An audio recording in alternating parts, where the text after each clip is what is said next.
I am sick and tired of bad supernatural horror movies. I'm sick of them, Tim. I'm sick. I'm sick of them. I don't know what I'm going to say in this episode because I've said it all before. But welcome to Screams After Midnight. This is our horror movie show. I'm Peter. That's Tim. We talk about horror movies, and on this episode we're going to talk about Don't Knock Twice, which is it's come out in VOD. It was at festivals last year though, so it still says 2016. So it's one of these weird ones where the year doesn't look right. But here we are. We're talking about it. Katie Sackhoff's in it, which is the most notable thing about it. And we're going to talk about it. And we'll start spoiler free. I'll try to keep myself in check and not be a snarky little shit, but I'm not promising anything because I did not enjoy this at all. Tim, did you enjoy this? No. It's I mean, like you said, it's a VOD movie, and I mean, it really feels like it, which, like, back in the day, like, my cat is going crazy. All right, but like back in the day, when a movie would come out on would be like straight to video, and that was almost like its own genre. Like if you said like, oh, how's that movie? Like, nah, it's straight to video. You knew what that meant. I feel like we're getting that now with all these like video on demand movies. There's just nothing like special or interesting about them. It seems, especially. I kind of disagree with what you just said. It's kind of half and half because VOD has given us a lot of good stuff as well, which doesn't feel like this. Okay. Invitation, VOD. Hush, VOD. What else was last year?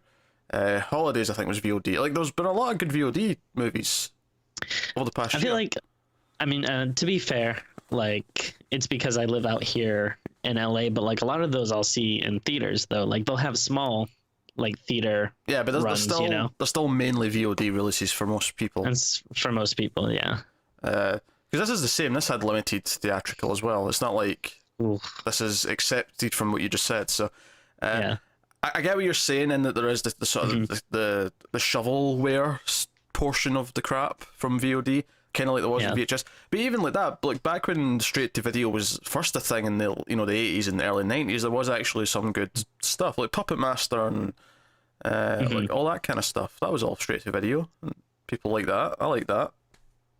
I don't know. I guess I'm just thinking of like my time, in the video store in the 90s and stuff, where there you could just like when you looked at certain movies and you could just tell like the level it's gonna be. Oh yeah, they look like shit, and you can tell. Yeah, this. I mean, it looks better than not It Follows. Sorry, did not mean that as a Freudian slip. It looks better than It Watches, which we started the year with, and that was absolutely atrocious. That movie's now the benchmark at the bottom end of the spectrum, and will be for a long time. Yeah, that's the only like little bit of I don't know, credit I guess I can give this is I feel like it was elevated a bit in my mind just because it wasn't or at least I feel it wasn't as bad as most of the movies we've watched recently. Oh yeah, no, that is there's a couple of things going for it, and that is the main thing, which isn't even the movie's credit. It's not the movie that did this, but it just so happens that most of the movies we've done so far this year have been worse somehow. Not all of them. Obviously, we did Split, which was good, and we did My Bloody Valentine for Valentine's Day, and that's not a great movie, but it's definitely a lot better and more enjoyable than most of the other stuff we've been watching. Certainly. But yeah, compared to like Bye Bye Man and compared to It Watches and compared to Rings, yeah, this is better than those, I guess, but it's not good. It's not even passable. The only positive that I can say about this movie, honestly, the only thing that I genuinely kind of liked is occasionally I thought the music was quite good. Okay. There was a sort of synthy little theme that came in every so often that I thought was quite good. Early on in the movie, when the husband's leaving the house, there's like a sort of almost John Carpenter-esque piano thing coming in as he's leaving. So I like that. It didn't stand out that much in my mind, but maybe if I kind of went back and maybe tried to pay more attention to it, I could see that. There definitely wasn't any point where I thought it was horrible or anything, but I don't know, it might be kind of hard to separate it from the movie. Singing praise right there. There was no point where I was like, this is horrible, so yeah. that's a plus. That's what goes in the plus column. No, I thought the music was good occasionally, and that's the only thing that I kind of liked about it. Everything else I was just kind of bleh on.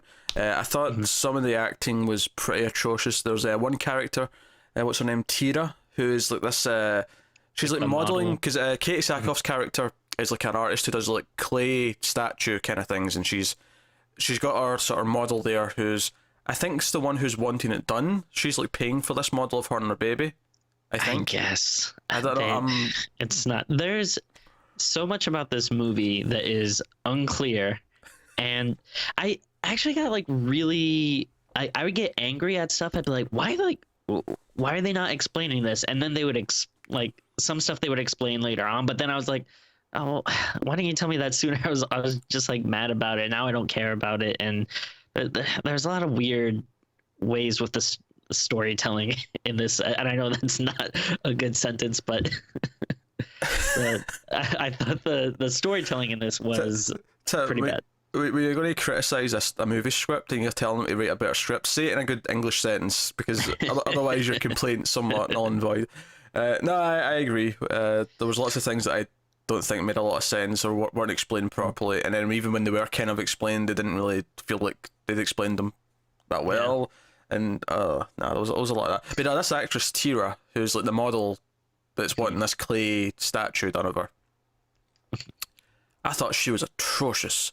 Every line, because at one point she's the character who is aware of the supernatural stuff, so they go to her for advice and all that. See, when she first gets scared, like, because obviously the plot of the movie is that the teenage daughter's cursed because of it. And we'll go into the plot when we get spoilers, but when she first like sees her and she gets scared and she's like, oh, I think I must leave. I must go and not be around you. Like, every single line that came out of her mouth was making me cringe. It was awful.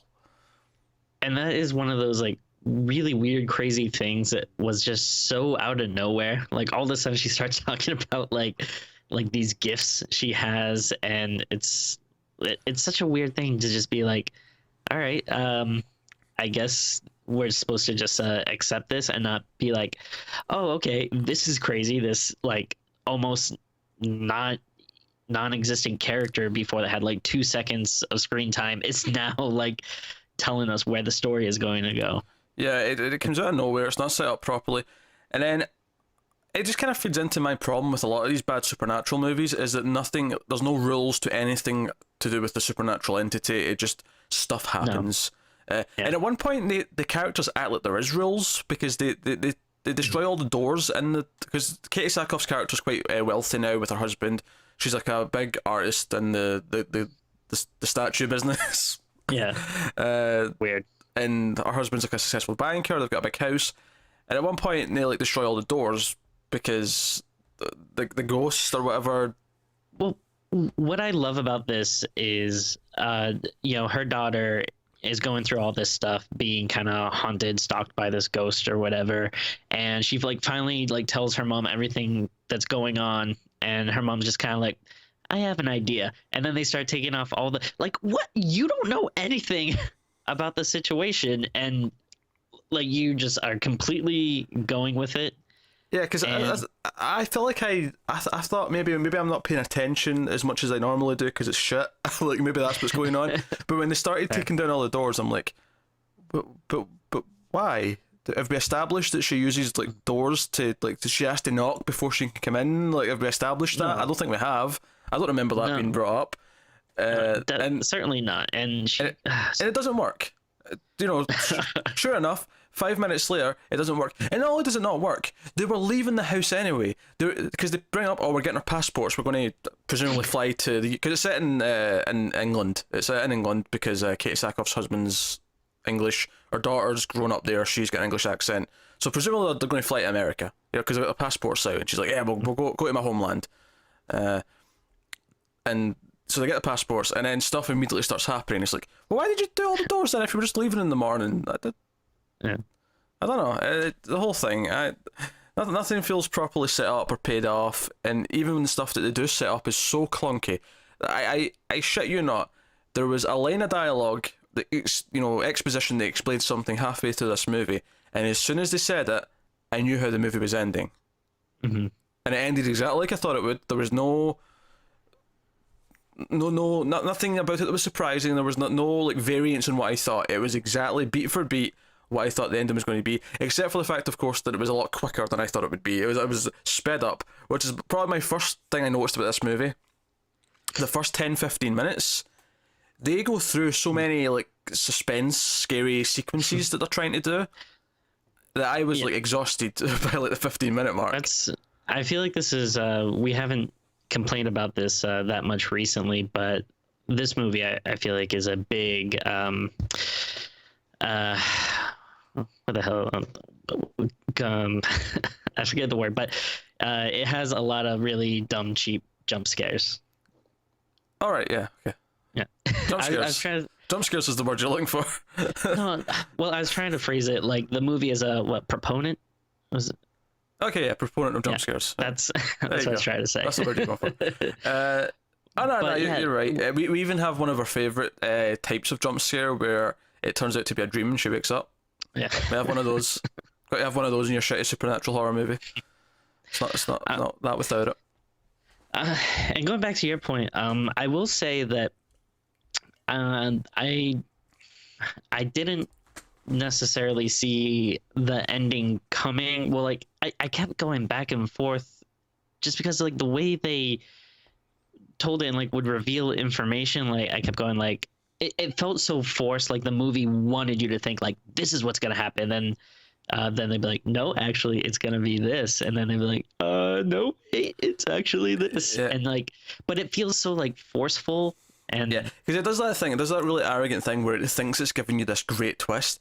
So as the characters start to realize what the ending is, it keeps cutting back to all the scenes through the movie where, you know, the little dialogue, bit of dialogue here, bit of dialogue there, and as they're piecing it together, and it's like, oh man, it's like the end of Sixth Sense. Your mind's being blown, and I'm like, no, it's not. What's worse though is they did this twice. They did this at the end of Act 2 as well, because there's a twist at the end of Act 2 where they do the exact same thing, where Katie Sackhoff starts thinking about all these past scenes and interactions with certain people, and they do the same thing again at the end. And they play some of the exact same clips again at the end, but except this time it's revealing kind of the opposite twist. It's goddamn stupid, and it's poor. It's not funny. The scares are bullshit. There was one moment where they were sneaking around the house, and like the ghost lady sort of like goes like across in the background from like one door to the other, and I thought, oh, that was okay, that was a decent little scare, and then they did it like 3 times in the space of like 2 minutes, and I thought, okay, you've ruined it now. You had one decent little shot and you've ruined it. She's just hanging out back there. She's just trying to get a lay of the house, get a feel for it. And yeah, acting's not very good for the most part. I mean, I like Katie Sackhoff, of course, because I like Battlestar Galactica, but she's kind of just slumming it. And not that she's like an amazing actress, but she's fine. Like, she's good. If she's well directed, I think she was great in Battlestar. So I think she's just in a shitty little horror movie, and most of the other actors are shitty, and this is just kind of it. Again, maybe that's just a fault more of the director in a lot of cases because they're not directing them properly. But that's where it is. So, no, not scary. Convoluted plot, convoluted twists. Rules that are not explained, don't make much sense, and then a bullshit ending that ends really quickly as if it wants you to be impressed. I think that sums up the spoiler-free section. Is there anything you want to say before we go into spoilers, Timmy? No, it sucks. There's some more stuff I want to get into, but save it for spoilers. Yeah. Alright, in that case then, full spoilers from this point on for Don't Knock Twice.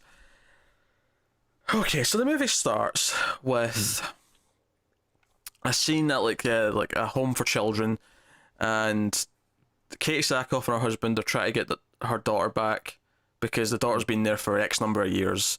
We don't really know why at this point, and this was my first kind of warning sign that I was going to hate the movie, because it was like, oh, we're going to force this character drama down our throats, and a lot of it was, oh, you abandoned me when I was like 8 or whatever because you were a junkie, and she's like, I was a junkie, but now I'm not a junkie.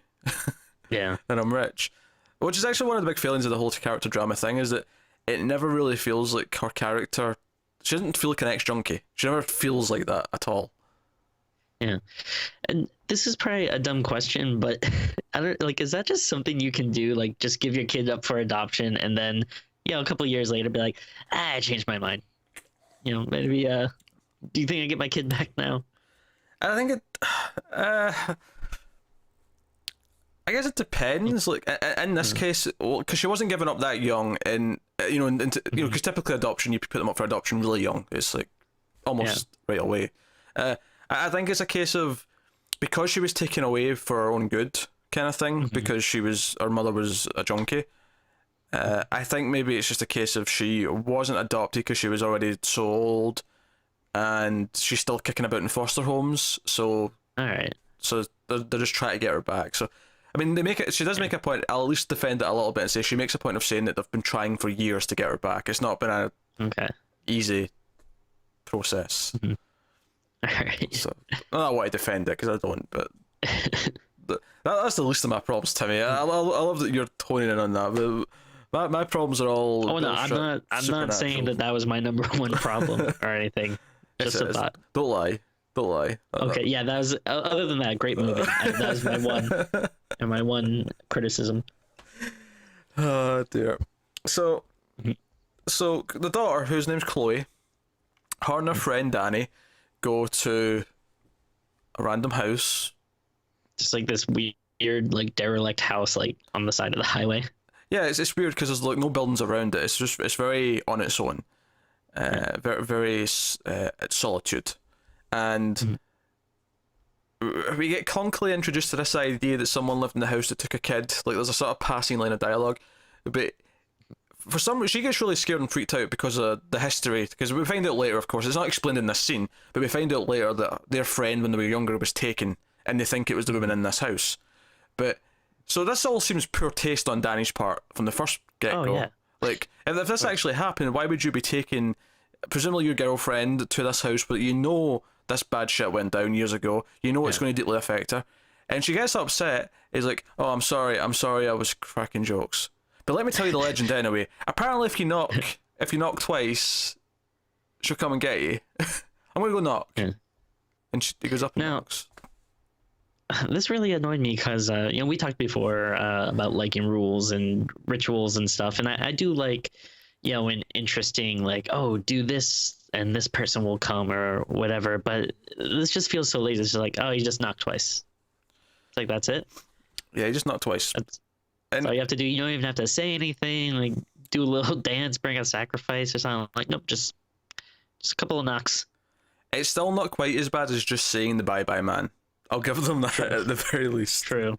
At least you can't just actually... one step up. Yeah, but... Yeah, so she knocks it as well, and then we see him, we get this ridiculously shit sequence of him, like, being stalked by a ghost in his apartment for, like, 2 minutes, and he dies. And then we cut to her, and she's with people who all leave in the background. She's trying to, like, text him or whatever on the phone, and they all, like, leave the scene in the background without saying anything to her, which I thought was really weird. But we get a really shitty jump scare with her now, where she sees something behind her and she turns around and there's like all this stuff going on. I can't even remember. There was so many jump scares at the start of this movie that I can't even remember what happened where. It just lots of shitty jump scares. There's a scene of like her, like you just see like hands coming out of like what was it, like a sink or something. Yeah, there was stuff like that. Yeah. There was sort of, and she looks out in the corridor and there's like the big long limbs, the big long arms on the, which turns out not to be the actual ghost. It's the demon that's using the ginger woman as a slave or a servant or whatever. This might be one of my biggest complaints when we get to it, but trying to figure out who actually is freaking haunting these people. Well, I know just because at the end they just flat out say it, but up until they said it at the end, I wasn't really sure. Yeah, like once you get into the middle and they, just spoilers, skip ahead a little bit, they introduce the Baba Yaga stuff. It's very like, oh, okay, so it's not the ghost of that woman that seems to be what the whole movie is hinging on. Yeah, this legend of this woman. They explained that the woman was serving the Baba Yaga, and she's like, whatever. So overly complicated. Like, just have a Baba Yaga if you want that to be what's stalking and hunting these people. Yeah. I mean, is the knocking got anything to do with the Baba Yaga itself, or is it just the ghost? I have no idea. They had that thing where the Baba Yaga like has like a gateway between like this earth and this other dimension. So I don't know if that is considered a doorway, and knocking twice is inviting her. I don't know. But it freaks her out. So despite the fact that in the opening scene when she sees her mum, and that it just tells him to piss off, she doesn't want anything to do with him. Yeah. She then runs to the big fancy house and says, "Can I stay here because stuff's hunting me?" And this is kind of I already had a problem at this point. It killed Danny, the guy, so quick. It was like like 5 minutes. Yeah, the night of, he's dead. But the girl, Chloe, no, we're going to have her seeing spooky things for like a week before it makes its move. I think like halfway through the movie, I was watching it with Melissa, and like I turned to her and I was like, "Wow, like she's doing a lot better than her boyfriend." Yeah, it's really, really silly how long she lasts. And of course we get her trying to like bond with her mother, and her mother trying to awkwardly like be nice to her, and it's like, "Oh, you abandoned me," blah blah blah blah. And then the ghost starts doing stuff randomly around the house and whatever. This was a lot of the movie, this portion, and I just kind of, it all sort of blends together for me. Nothing notable really happened. Yeah. And then eventually Chloe does research and she's like, "Oh, it's a Baba Yaga," and this is when she explains the whole servant thing. And she's like, "Oh, the Baba Yaga will have a servant, and the only way the servant can like stop being the servant is if she kills herself, which is what the woman did, Ginger, or if it tricks someone else into doing an evil thing, and it'll be passed on to them." So right away, I'm like, okay, so Katie Sackhoff's character at the end of the movie is going to be tricked into doing something evil, and that'll be the "oh got ya" ending, where she's the new servant. And especially because they mentioned that the slave will like wear the mark of the Baba Yaga, and it looks like just like the mark on that necklace that Tira or whatever gave her. It does. Yeah. Spoiler as well. Tira is going to turn out to be evil. Oh wow! Plot twist is coming, which it at least explained a couple of massive, huge, gaping plot holes that I had. Because so after this, so we learn this information, and then weird stuff happens enough that Katie Sackhoff's like, "All right, something's actually going on. Let's take down all the doors." So they take down all the doors, and they go outside and they burn them. But then they're leaving the next day anyway, and then Chloe's like floating in the air because the ghost is still going nuts, and it's like, okay. So they go to Tira because she's an expert because of that scene where she was like, "Oh, get away from me! There's something evil around you. Go away from me!" Blah blah blah blah. And she actually tries to like divert them. She's like, "Oh, there is no Baba Yaga. This is just a haunting. The ghost just wants the actual person who was, because the whole theory is that the woman, before they start considering the Baba Yaga, is that the woman Ginger, she is a vengeful spirit because she was actually innocent of taking the boy. Michael was a little kid that went missing. Chloe's friend in that when they were kids." Oh, Michael Flowers. Michael Flowers. He was taken, but she was actually innocent. So because she was innocent, she's going to be vengeful until the actual perpetrator is brought to justice. And of course, my favorite part of the story, she killed herself because all these people came and kept knocking on her door, and the knocking drove her insane. So that's why you knock now. And it's right after this stuff.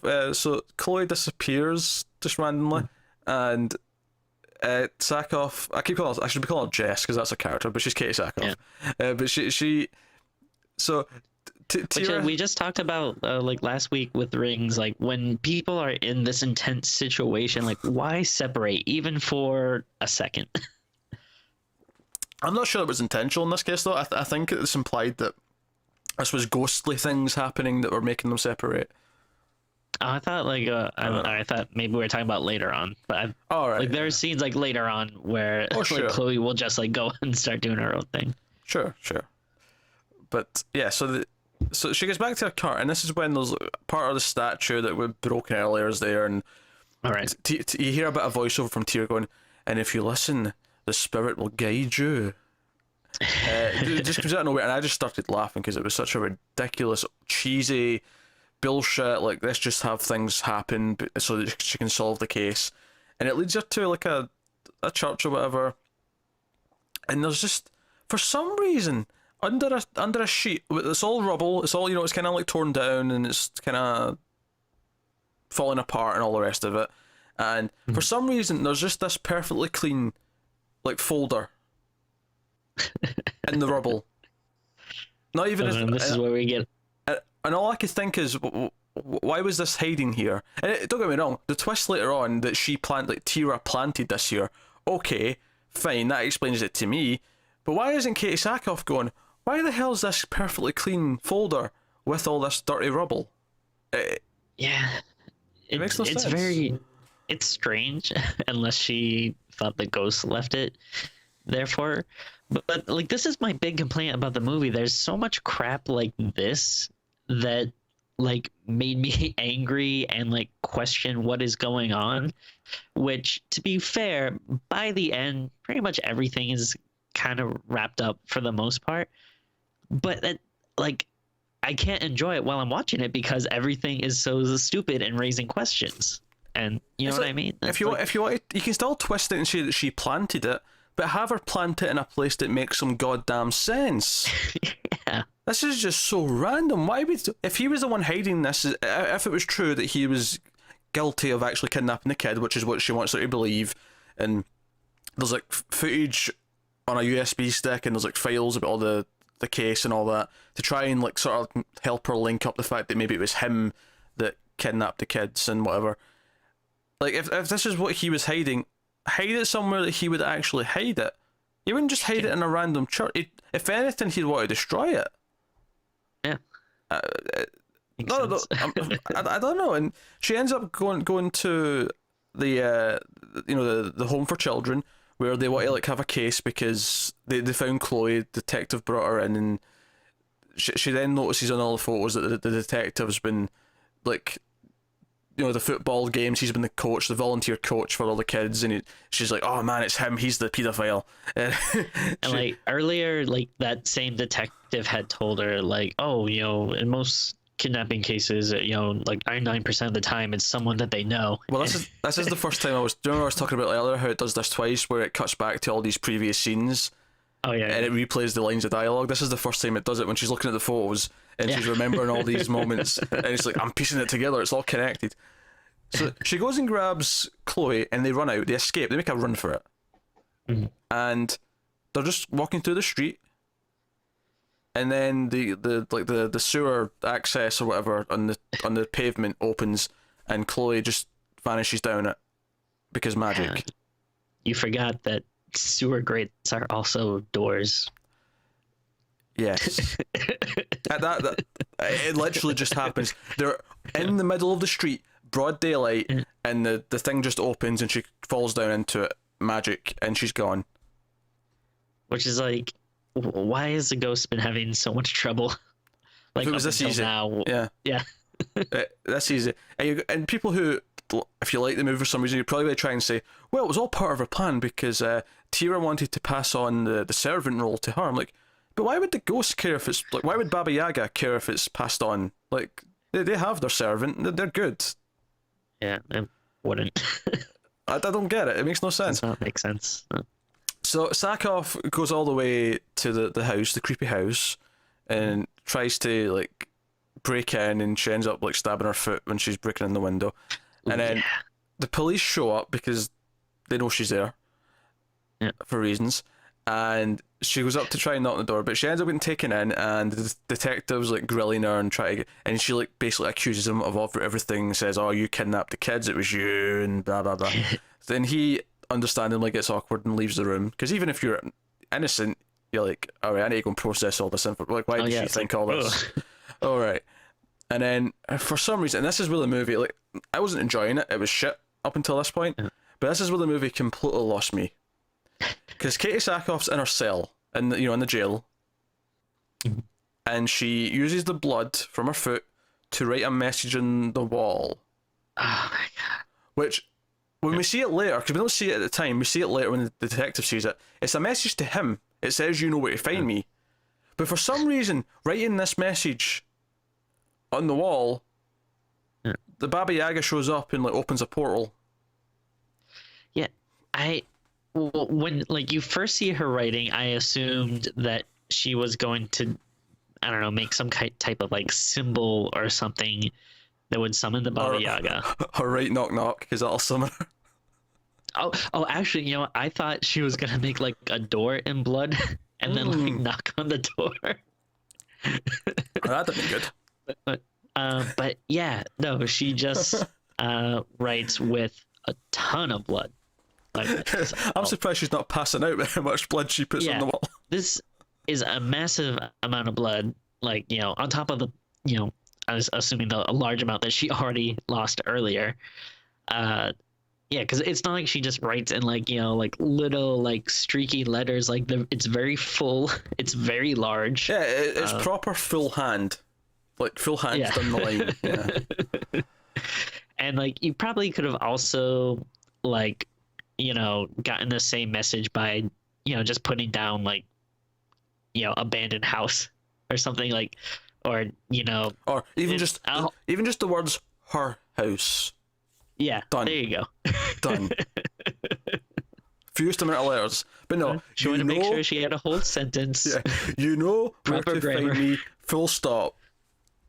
Yeah. She probably had like a couple of drafts where she had to like wipe it off and like start again. I'm surprised it didn't start with "Dear Detective, I'm writing to inform you that I am at the house of Ginger. Please come and find me. Respectfully, Kate Sackhoff." You're probably wondering why I'm not in my cell at the moment. Allow me to explain.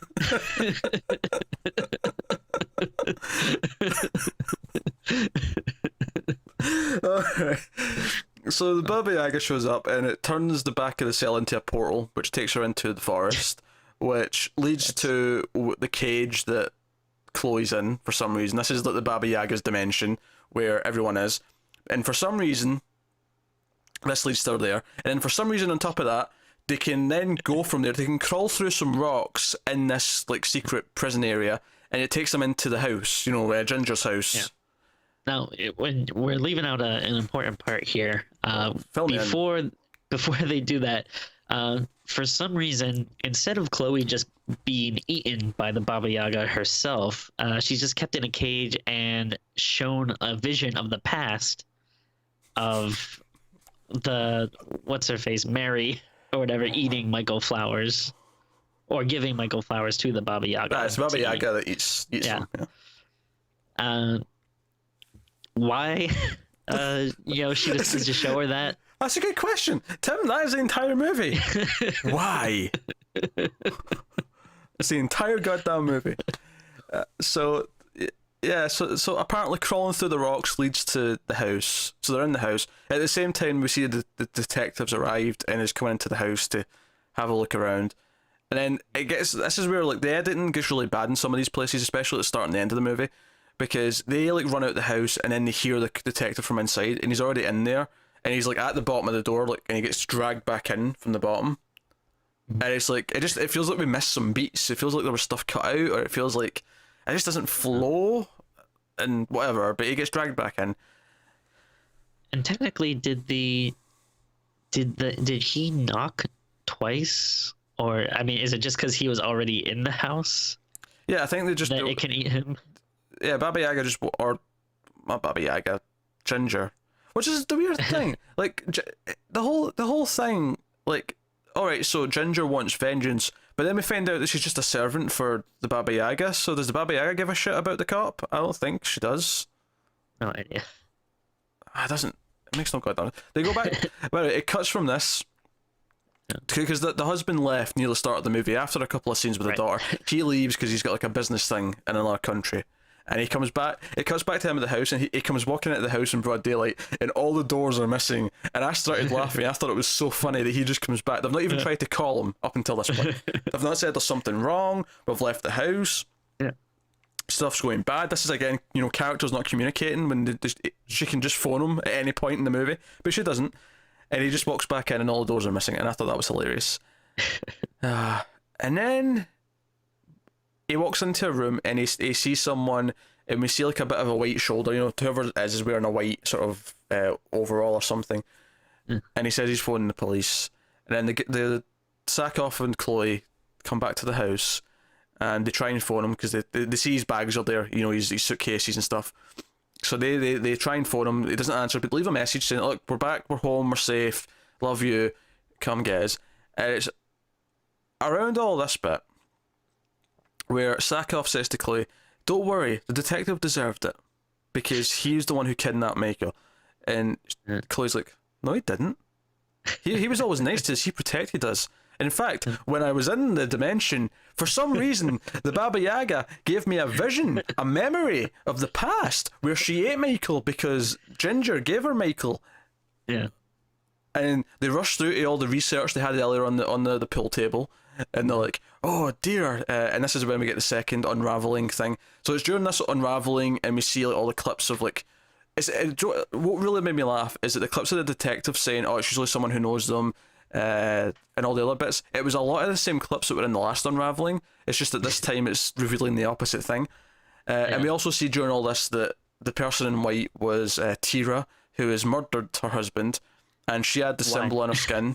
She was the current servant, and she was manipulating events so that Sakov would do this evil thing and kill the cop, and that would make her the servant. Yeah. I don't understand why she killed the husband though. Like, yeah, I don't get it. Like they should know each other, and when you see the husband like sees her, you don't see her, but he's like, "Oh, like what are you doing here?" or something. "I'm calling the police." But it's like, "Oh, you know her. Wouldn't your first thing be like, 'Oh, Tara, like, do you know what's going on here? This is crazy.'" Like, and even if he said, "I'm calling the police," she's like, "Oh, look, remember, I'm Tira. I was working with your wife, and she's not here. I was looking for her." Like, "Why are you in the house?" "Well, there was no doors. I thought I would check to see if everything was okay." Yeah. There's a line of thought there. But like, so, and this is, I don't get how it lines up though. She's manipulated all these events, but again, why does the ghost keep haunting everything if it's just her manipulating events? It would almost make more sense if the ginger ghost, the woman who was supposed to have kidnapped the kids, and she did kidnap the kids, if she turned out not to actually be a spirit, like if that was all fake and it was all just manipulation from Tira to manipulate it so that the Baba Yaga would have a new servant. But because the actual spirit of the woman still exists, and because it still wants vengeance, and because it's still doing things and showing up in the dreams, the whole thing just doesn't click together. It's just convoluted and weird and messy, and it feels like they've not really thought it through.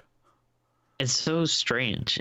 It's almost like it was two different like movies combined. Like there's a movie about this, vengeful spirit, and then a movie about the Baba Yaga, which really it made me mad having the Baba Yaga in this because the Baba Yaga is a pretty big character in Hellboy, the comics. So I didn't like seeing that besmirched. Yeah. Also, I didn't really think about it until just now, but it is kind of funny that like you said, they have all that research on the table, but it's not really just research. It's just like drawings, stock images, that they just printed. Like why did you need to print that? Whether this might be important for research, let me print out all these pictures. And like that's like how she explains it to her mother. Like, "No, it's the Baba Yaga. See, I printed out a picture. Oh, I get it now." Yeah, and here's the thing. So they stand there. They're in the pool hall or the pool room, and they've got all the pictures. We've had all the clips, all the unravelings. The necklace burns her, and we see this symbol on her chest, like it's burned into her skin. And then a portal in front of them opens up. A door opens up, and the Baba Yaga's there. But it's both Sakov and her daughter Chloe that are standing there, and I'm like, are they both servants now, or is it just Sakov? Is it going to be Sakov, but she's going to like just eat the daughter? Like, what's happening? It's the gotcha ending, but I'm not actually clear what the gotcha is that's happening beyond her being the servant. And then it just cuts to credits. That's the end. We're done. Screw you, movie. I want my time back. Well, yes, I don't know. I mean, maybe you could get more answers if you watch it again, but don't watch twice. don't watch twice. Don't watch once. Yeah. One thing about all these crappy movies is the titles make it way too easy. I know. How many good puns have we had? Yeah, because the Bye Bye Man has its slogan, which was "Don't think it, don't say it." Yeah. Which led to "Don't see it." It watches. I wish I didn't. I think that's how I started that review. I said I wish I didn't watch it. You shouldn't. It watches. You shouldn't. Yeah. And then this one. Yeah. Don't watch twice or once for that matter. So that's Don't Knock Twice. Is a heap of crap. It just sticks out as being slightly better than the previous heaps of crap. that we have already watched this year. So with that, let's get to ratings out of 10. Timmy, what are you rating Don't Knock Twice? Uh, even this feels like a little high, but I mean, again, just compared to some of the other stuff we've seen, it makes it stand out a little bit. But I give it like a 3.5. Still not great, but if gun to my head, I'd probably rather watch it. And I got more enjoyment out of it than some of the other stuff lately. That's fair. One thing I didn't mention actually, just as I'm getting to my rating, is it's a very ugly movie. This is everything's very desaturated and it feels lifeless and not spooky in a cool way or like interesting, like, you know, it's dark and gothic or it's dark and broody. It just feels cold and lifeless and metallic, and it's just kind of ugly and awful to look at. I assume that was because of the setting. No, it's a lighting thing. Was that just a joke about the UK? Yeah. That's fine. Yeah, Dolan Gray is pretty accurate. But no, it's a cinematography. I've noticed a lot of these like cheap movies have this look, you know, regardless of where they're filmed or set. And we didn't talk about it that much, and I feel like it might be a little repetitive of a lot of the reviews we've had lately, but there's just like this genericness to it. Like nothing about it stands out. There's no style or anything. Oh no, yeah, it. Nothing. Which is why I opened this review. Even before I got to the title of this video, I said I'm sick of these bad supernatural movies because they're all the goddamn same. Yeah. You basically swap out a couple of details and you've got the same kind of thing, and they feel all similar, and I'm kind of sick of them because they're churning them out so much right now, and it's become the new found footage. Like I'm just as sick of these as I was found footage. I don't know if it's because of like all the, you know, all the stuff that's been good lately. You know, like the last couple of years, like all the Insidious and like, you know, It Follows and stuff. All these supernatural movies have done really good. You're gonna see a lot of the, you know, crappy imitators try to come out. Pretty much, that's what it feels like. Anyway, my score.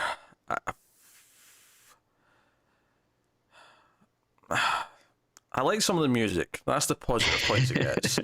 Yeah. And it looked more like a movie than something like It Watches. So that should at least scrape it up to like 2.5, maybe 3. 2.5, 3. That range. Yeah. Yeah. Bit shit. Honestly, I probably was settled on a 3, and in the last 5 minutes annoyed me again, like a lot.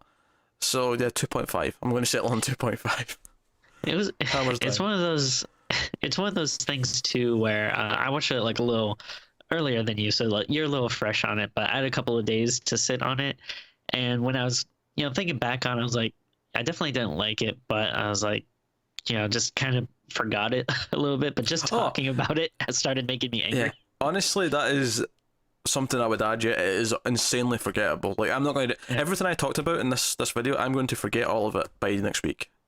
It'll be gone. I'm not going to remember a goddamn thing. It is utterly forgettable in every way. It's so, and that's probably the biggest complaint you can have about a movie. Is just how forgettable it is. I'm not hopeful for this year. I know it's been such a pretty bad start. I mean, so far this year, Tim, you've given out, or at least I've given out. I can't remember what your scores in comparison were, but they were pretty close. I've given out 2 1s, a 2, and a 2.5. I think these are honestly the lowest scores like we've ever again. Like we've had like low scores before, but they usually have been kind of like paced out throughout the year. This has got to be the most back-to-back lowest of the lows we've had in a while, or at least it feels like it. High concentration of shit at the start of the year, which didn't surprise me, but it definitely is sticking out. But there we go. That's Don't Knock Twice. Let us know what you thought of the movie if you were unfortunate enough to have seen it. In the comments below, like and subscribe and all that stuff. It helps us out a lot. Check out the other stuff. Like I said, we had an extra review of this earlier this week. We did My Bloody Valentine for Valentine's Day. So you can check out that. Check out the past few reviews. Check out the other movie reviews on the channel from Influx and Gigawatts. And our weekly Tales from the Crypt reviews. We've been doing that as well. So thanks very much, guys. Get us on Twitter at mailed_fuzz. And keep watching scary movies. We'll see you next time.